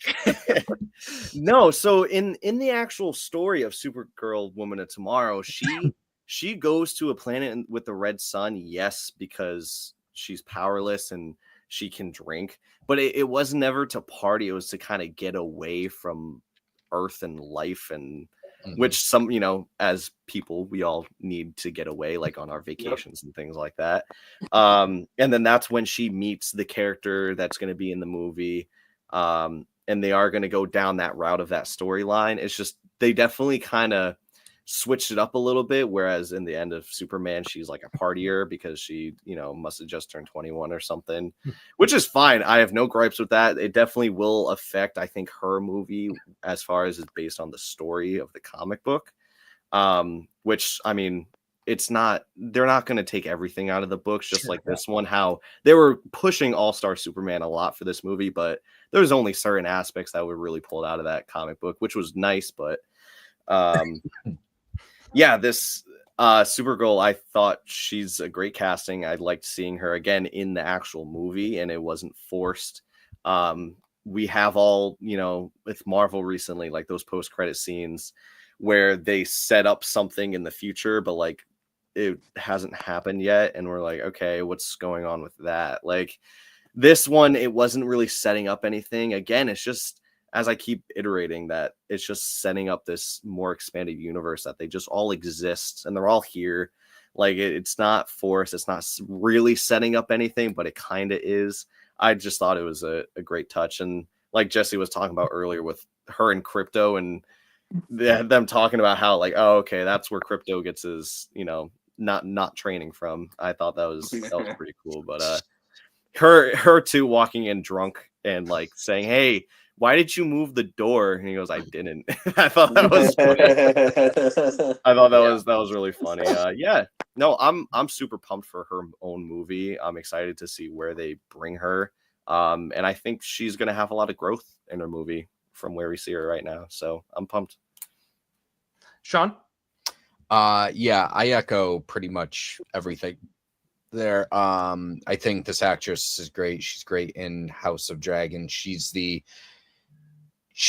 she should not be shy from being the like she's the main actress in that for a good chunk of House of Dragon when they're in the older timeline of House of Dragon. Spoiler alert. My only gripe is, even though I love or I like her as an actress, I do feel like she's kind of short for Supergirl, and that just may be mine. And again, I'm not a huge DC guy. I don't read much DC or have really ever, because it's not my cup of tea usually, but just every other portrayal of Supergirl is usually someone a little taller and larger. So A, I don't know if that's true, and B, if it is and they just casted someone that's a little smaller, I hope they don't go down that route for Wonder Woman, because Wonder Woman needs to be an Amazon and Wonder Woman needs to be tall and Beefy like gals. beefy. To quote Sheldon. What's that? For Big Bang Theory fans, it's like he refers to Amazonians as beefy gals. Yeah. Yeah. Yeah, I'll agree on that. But I didn't think she was too. I don't know. I didn't even catch that, honestly, that she was. Yeah, I short on didn't the either, short side. really. Sean, have you watched the animated, like from the Superman and then Justice League? She is a little bit like, I got a vibe of that size wise. Oh yeah, actually, that like blonde hair with like red lipstick type of vibe, right? Yeah. So Yeah. That's what I got out of her. yeah. Like That's party. That's a really good point. It's like, from that character on the animated shows, it's kind of like part Supergirl, part Harley Quinn. Yeah, Like, she's younger. sort of yeah. like Yeah, she's Harley- young, Yeah. young and dumb and adventurous. Exactly. How about you, Jesse?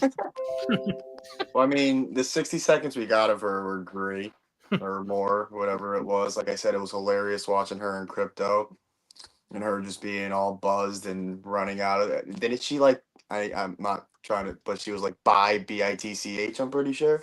Yeah. Which I had me don't. giggle. You could. I did. She was like bye bitch, and I'm like, all right, that was pretty funny, and Yeah. I don't know. I'm excited for more of her. I don't agree with Sean. I think her height is fine. Yeah.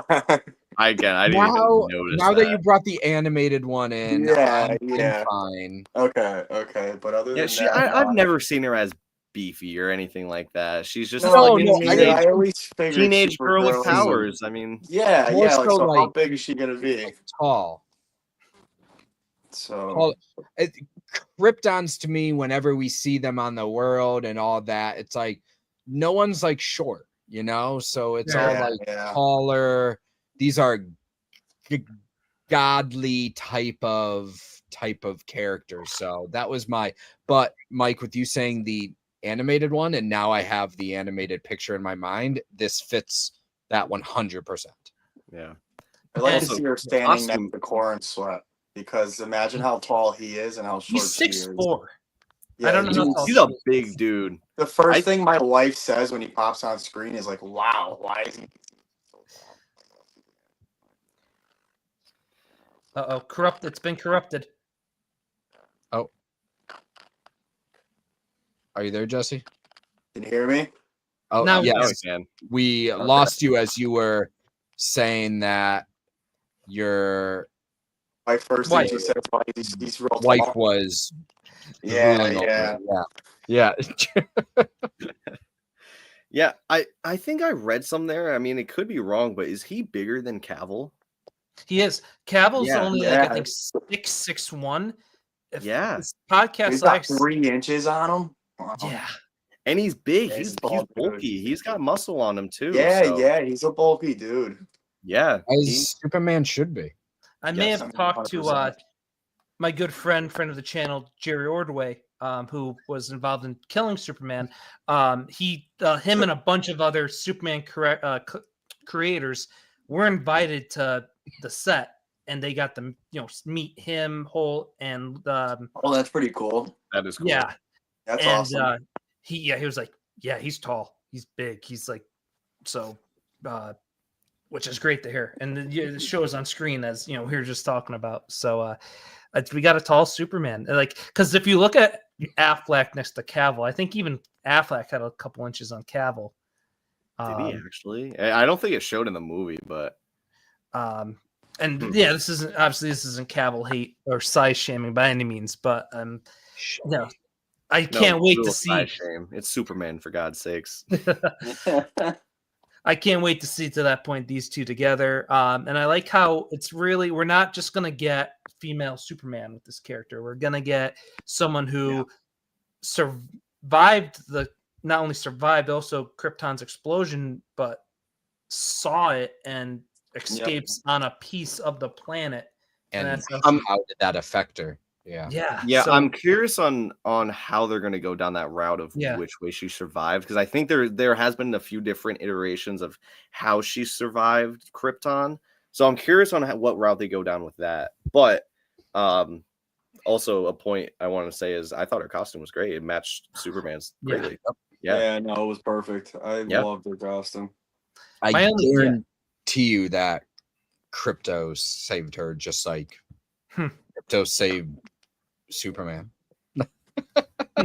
Probably. We'll see. Krypto's actually not in the comic book as much. I think he actually gets hurt and then she has to leave Krypto for a while. Krypto's not even in the story as much. So listen, I'm wondering. I will not watch a movie if they hurt a fucking dog, okay? I mean, we got pretty close. We did, but when we saw him happily chasing flying squirrels, all right? So he seemed pretty damn happy. Listen, if that dog got injured, there would be a freaking riot outside the movie theater. The movie would not be doing as well. No, no way. All right. And he'll be safe by the end. He's not going to die. We all know that. Come on. With that being said, I figure it's a good time. I tried to bounce the slides out. I may have missed a couple small things or things we did end up talking about anyway, like the Kryptonian footage of his parents getting corrupted. I want to say another thing I heard. Was it corrupted still, even though Lex said it wasn't corrupted, but what if somehow Brainiac, because he's got some history being part of Krypton, maybe he's got some grand plan, he's scheming, and he was able to, in a way that we couldn't notice, our world in this movie. Yeah. That's a fun theory, I thought. But overall thoughts, I still want to see Brainiac. That's a little of a stretch, one would say. But with this movie, we all kind of went over our grades, and so I gave this after opening night when I saw it the first time a clean white 9.6 white pages. The more I thought about it, the more podcasts I listened to, the more it made me feel happy. And then seeing it a second time, I cracked it, had it cracked, cleaned again. It came back to 9.8 white pages. So I love this movie. Deshaun, you mentioned Sinners, and that was before this movie. It was I'm weird on Letterboxd. If you do follow me, if not, totally understand because no one follows anyone on Letterboxd. Sinner, I'll give a star rating, but that's not when I rank them in my favorite of the year because I factor in different things. Sinner's obviously the better movie of the two, just from a non-biased, but rewatchability, a bunch of other things. Yeah. This is my favorite movie of the year, and I still might be recency biased. My favorite Superman movie.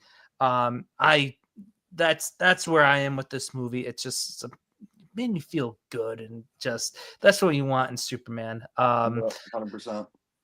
Jesse, how about you?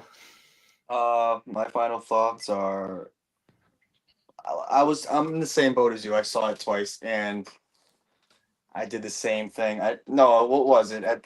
We were at dinner. I think it was 9-0, I said. I think you put it at a 9-0, yeah. I think I threw it at a 9-0 just because of the little things, like with the nanites and like the baby, and I was just thinking about. But like when I watched it a second time, it grew on me. So I'd give it a solid 9-4.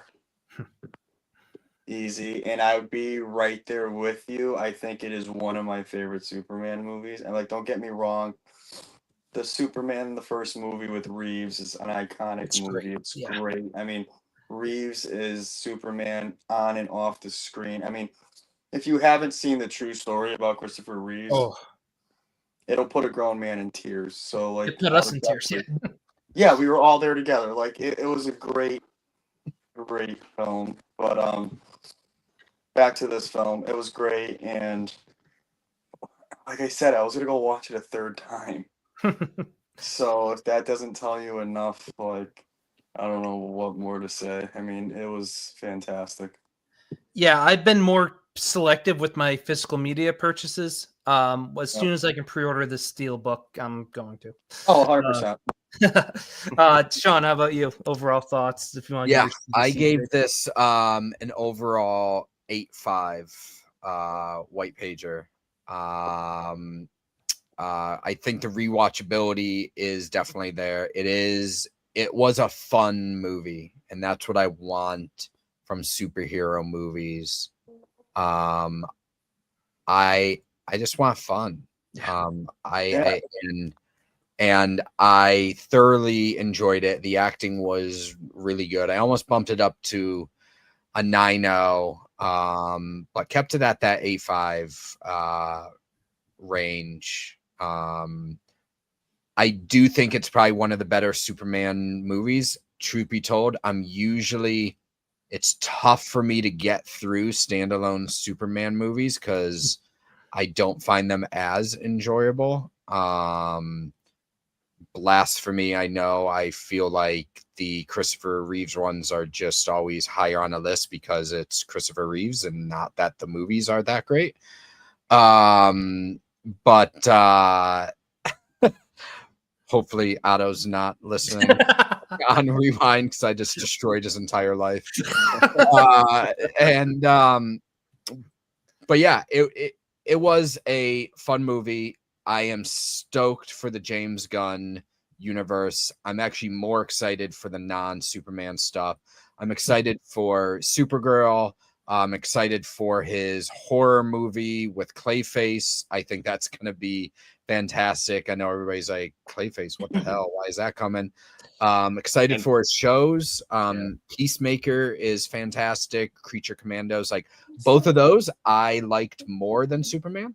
So that's I just enjoyed that more. But yeah, this will probably end up being on that. If we do another top 10 movies of 2025, it'll probably end up on my top 10.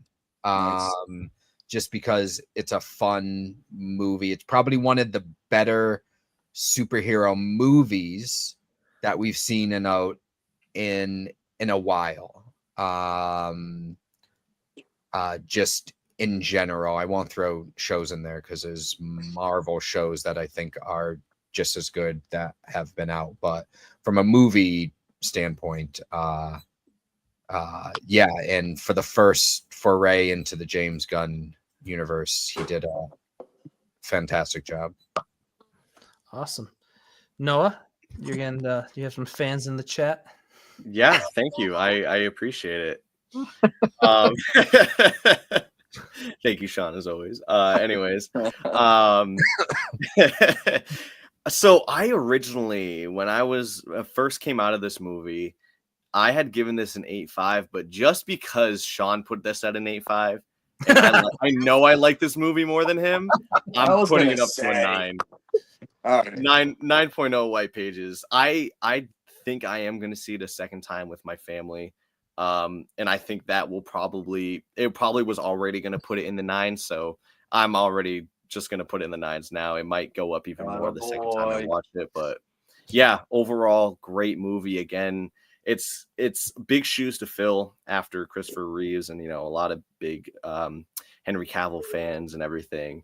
But I think he filled the shoes very well. And I think that, those will always be within Superman's history. The Reeves movies are going to be classic. Man of Steel's, is generally a good movie, a different take, but a good movie. But this is just such a comic accurate movie with such a expanded universe already, and it's only the first movie. I am very, very excited in where DC goes, and in James Gunn we trust. So yeah, I can't wait. I honestly really hope that DC overtakes Marvel in the next few years. Me too. And I love both. See it happening. I want it to happen so bad. I see it happening. I see Sean's face over there. Sean's over here like, oh, Wait until Marvel next week. shows that are better. Have you seen The Penguin, Sean? Wait, the Penguin was really good, but That was that's an amazing. that's DC show. Snyderverse, right? So I mean, No, it's not Snyderverse. It's like a Elseworlds. Elseworlds thing. Oh, But yeah, wait until next week when we see Fantastic Four. Galactus in IMAX, I don't and they know, said the man. IMAX Okay. screen. He's I gonna don't take know, the Sean. whole listen. I have no doubt that FF is going to be a good movie. It's gonna be a looks great like movie, but I don't know if it's gonna top this. It has a lot of shoes to But- fill after this one. But Marvel's track record recently is just like on and off, and who knows It's if they're going to be off able more to than keep up on. And, with like, that. Who knows if they're going to be able to keep up I with mean, DC? Like, Daredevil was the best thing I've seen in a long time from Yeah. Marvel. think what this is though is that DC is starting over, right? Yes. And they are leading with their strongest. Now, Batman's going to have to come sooner or later. James Gunn has repeatedly avoided any Batman questions whatsoever. But they're leading with Superman, so it's gonna feel like it's gonna overtake Marvel, because Marvel is at the tail end of sort of trying to keep up with itself, and it struggled. I think Avengers Doomsday is probably gonna bring us back, hopefully. But yeah, I think there's room for each. All right. There hey, is. it's all friendly competition. Without a Yeah, doubt, there is. absolutely. We need them both. You need them. We do. I just think we all need a little bit more DC in our lives. Oh, Marvel agreed. has Love been the characters center from both, of attention so. for so long. DC needs to be the underdogs and come up a little bit, and just Yeah, be at least on exactly. par with how Marvel has been. For I a s- while, I thought DC was just going to tank, and it made me worry Yep. for a long time. Yep. Yeah. I said last video my two favorite comics as a kid and what 90s shows were Superman and FF. Spider-Man are quite second, and then you got Batman. Those are my core four favorite comic book properties. I couldn't be any happier. You know, now we have had a great Superman film. We get You've FF, gotten great films. so it's like Hopefully, I'm hoping. FF is good. I'm And hoping. Yeah. and I'll be truth be told, I'm not a huge FF fan. So Neither am I. Neither am I. I'm not a crazy big FF fan they're either, but- probably not even in my Yeah. top 5 of like Mine either. teams in Marvel. Yeah. But I'm excited because it's sort of like in my mind the start of, and it is right, of like the start of the next Marvel like projects, right? Yeah. So put everything behind them, and as we said, in James Gunn we trust, in Yeah. Pedro Pascal we trust, and and see how In it goes. every And movie this summer he in every show. Yeah, use him a lot. and commercial. Yeah. Anyways. Oh, his Apple commercial. What was the AirPods, right? That was a good commercial. Come on. But yeah, I'm excited for this future. You know, they already saw reports that they're fast tracking Wonder Woman, and their next one, their Yeah. next biggest movie announcements will be a casting they'd like to. And the Batman of it all is interesting. Listen, if we get it, the Matt Reeves and the James Gunn Batman, great. This might be a hot take. I think Sean's on the same page with me, and I enjoyed Matt Reeves' Batman. I enjoyed Pattinson. I want to see him grow in that character. Yep. But even though I know it's written, if that doesn't come out, but our next Batman is the Brave and the Bold, I wouldn't be mad, because it's just, especially seeing this universe now, you can't incorporate. I think this movie killed the whole, would they cross, will they bring in Pattinson to this main universe? I don't think you can do that. Yeah. I don't think it would fit. Yeah, I mean, yeah, of course the tones are going to be different, but I don't know. James Gunn himself has said that unlike Marvel, his universe, each movie will set its own tone. Which is So great. I love Yeah. that. so like Batman, it should be dark, right? Yeah. It's Yes. like And Batman's the a dark thing rated story. R movie we're gonna get. Oh, I am so excited. Oh, yeah. Yeah. So Yes. I do think with Batman though, there really hasn't been like a Batman movie that I really haven't like enjoyed, because it's like Batman's Batman, Oh, yeah. right? And Yeah. it's not so much to me the actor playing Batman. It's more of like Batman just being Batman that is has been Yeah. good. So yeah, I am looking forward to whatever they do. I think he's trying to see what he can do without probably his strongest box office draw in Batman, right? It's Yeah. like, I'm okay without Batman for a while, honestly, and that's coming Yeah. from a big Batman fan. Yeah. I'm okay with. I'm super happy to see more other characters get the spotlight in DC. Yeah. Because Batman is like the most oversaturated person in the movies, at least. Yeah. I mean, we have so much Batman content already. I want to see Clayface. I want to see Mhm. Swamp Thing. I want I wanna Robin see content. I Green really Lantern. want Swamp Thing. I want Robin. And we're supposed to get Damian Wayne, and I think that's how I feel like we're not going to get Robert Pattinson, because Yeah. I don't that's- think they're going to give him older a Batman. son. I don't think they'd give him a son. Robert Pattinson's Batman. Listen, I would love a Batman Eon type of thing where you bring that in, of having like not so much like Batman, but have him there as more of that mentor type, which could be Damian Wayne as well, right? Of having that like younger person that the older Batman, again, not doing any origins, jumping into like 20 years in the future, right? Like, and that's what you get, the Justice Game. I think Noah, you would be Hawk Girl. I'm sorry, because you're the youngest one. Hey, Hawkgirl's badass. I'll take it. Yeah. And she's hot. She's not a hot stud, but she's hot. So, and apparently in the chat. Yeah, no. Apparently, I don't know what's going on with the chat right now. We're all wilding right now. that was another point. You talk about the Robins of it all. People who want this Batman to be more along the same age as the Superman, we could assume, his 30s. Mhm. If there's a Damian, you're gonna expect a 30-year-old Batman to have not only a son, but have had 3 Robins prior. Yeah, Like, I don't know oh, how they're he's gonna do that. Gotta be in his late 40s, early 50s type of Batman, on the tail end of him being the Cape Crusader, passing it on. Or they skip a Robin. They could. Yeah, I guess it would. They got to keep Dick Grayson. So They got to have Nightwing. I don't know if we have true confirmation on the continuity, and because there's going to be Elseworld stuff and there's going to be his continuity, James Gunn DCU stuff. There's allegedly that animated Robin movie, Yeah, that's right. Forgot about that. Nightwing and Red Hood, I believe. Okay.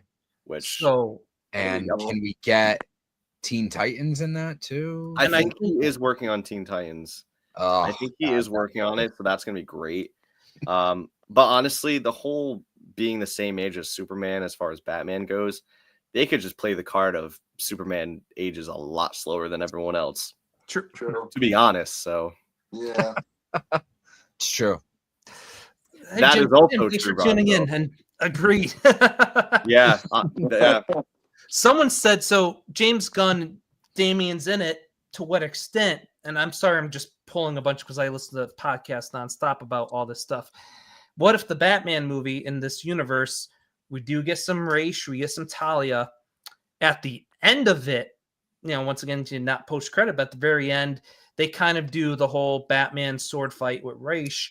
He leaves, Talia is like tending to Raish, and all of a sudden this little kid comes up. Mom, who's that? Credits. Yeah. Once again, I wish I smart enough to come up with that. you know it.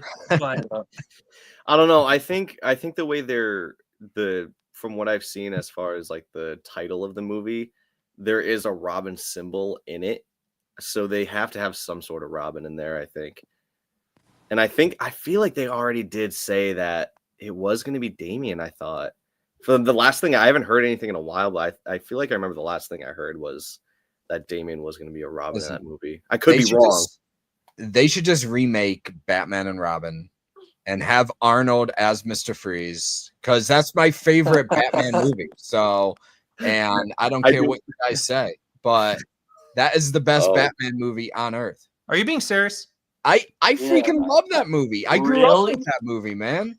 I mean, I grew up with all of them too, but I love Mr. Freeze. He's my favorite. I remember seeing that. I wanted different Mr. Freeze in the theater. Like I remember, like that was awesome, man.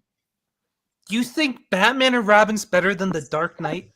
Oh, yes sir. They are crazy. Two different movies, Oh my god! But, you know what? We got to have a Batman movie ranking video now, just so I can see Sean's list, because that would probably be whack. I've been wanting to do that, but I'm just like, do I wait till whatever next Batman movie comes out? Do I just? Oh, you'll be waiting a long time. Yeah, you'll wait a while. That's what I've been wanting to do, because there's been superhero movies since then. I would watch Batman and Robin over by far. So I to a point, you can compare it to the 66 show and movie and enjoy it for that. Take the time into factor. So I don't think it's a hot take. I won't say crazy hot. Listen, you got Arnold, you've got Jim Carrey, you've got two different that movies. You're right. So he doesn't know what he's talking about. He's not even a true DC fan. Get him out of here. I like that idea too for the next Superman movie. Figure that will be in 3 to 5 years, hopefully closer to 3 or 4 years. That would be something. Guns. That's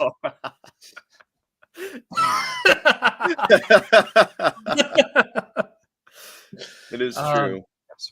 But sign me up for a Batman movie ranking movie. Each of those, video. Batman and Robin and Batman Forever, they're the same movie, all right? It's just an extended thing of each other, right? It's they definitely are more on the Silver Age goofy side of it, but I'll take Batman Forever over Batman and Robin. It's just Arnold is Arnold, and his one-liners, like you can't get away from him. Oh, killed the dinosaurs. The Ice Age. And honestly, I never thought I'd say this, and I love Paul Dano as an actor. The Batman, that was a take on the Riddler. Phenomenal job. Yeah. As over the top as Jim Carrey was, he was just being the mask as the Riddler. Yeah. Yep.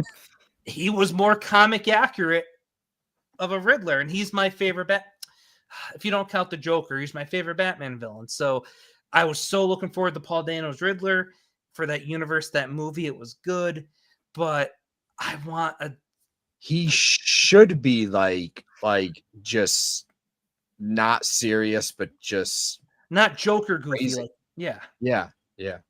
I don't know. I liked Paul Dini's Riddler.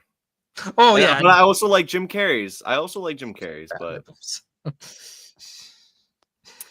is that from Gotham? Because he is a great Riddler. So Gorshin is from 66, who is great, and that movie is that show and movies camp. But he did what Jim Carrey should have done. I'd put Gorshin ahead of Carrey because he's got that maniacal, cool. He'll joke, he's got a laugh to it. But Gorshin's Riddler before Dano was probably my favorite live action Riddler. But then you got 66 stuff. Is it Craig Michael Smith or Michael Craig Smith in Gotham? He was a very good Enigma turned Riddler. Great Riddler, yeah. But we're talking a lot about Batman in a Superman video. We totally went off the rails with that one. I wanted to go into the future, how this looks for the future, for the DCU. But we'll bring it back to Superman. Just thank you, super people, for joining me on this show and the super chat that the super live chat that we did have. Really appreciate everyone who tuned in and who will tune in. chime in the comments if you're watching on the rewind, if you want to see the movie first before you go into the spoilers, as we did. I truly appreciate everyone who tunes in live and on the rewind. Truly does mean a lot. I'm not looking to make money off YouTube. I'm looking to spend. Oh, we're almost at 205, the same length as the movie. To spend 2 hours with some good Wow. people, That's funny. talking about stuff that we're passionate about. So, Jesse, thank you for coming on. I'm happy you got to make your debut on the channel. A fellow huge Thanks for Superman having fan me, like me. man. It was a great time. I'm glad I finally made it. I hope to do it again sometime soon. And I hope everyone has a great night. Thank you for tuning in. And it was good being here. Awesome. Sean, final thoughts? Thank you for having me again. Even though I make some wild hot takes that are not liked, but yeah, thank you for having me on again. Thanks It's for always good to have a balancing it. devil's advocate Exactly. in the Yeah. panel. And Noah, thanks for tuning on. Any final thoughts from you? Oh yeah, no, it's always great to be on the show. It's always a fun time. Yeah, great movie. Wrapping. I don't know what else to say. I mean, we've talked so much. We've talked the length of the movie. So Yeah. great movie. Great time talking about it. Thank you to everyone in the chat. Yeah. Everyone in the rewind. I hope you lasted this long. Listen to all of our nuttiness, but yeah, no, it was a fun time, and I can't wait for the next one coming around. Yeah, I'm thinking, possibly an FF1. But yeah, there's so much DC we could, do with, what we kind of just talked about. And even I've been wanting to. What was that? FF1. I think that could be fun to balance it out. Some DC, some Marvel goodness. Yeah. So yeah, to echo once again, thanks for you three for joining me tonight. Thanks for the live chat. Thanks for everyone who does tune in at any point. It really does mean a lot. Stay tuned, and I hope I didn't take up too much of your time. Have a good night, everybody. Take care, guys.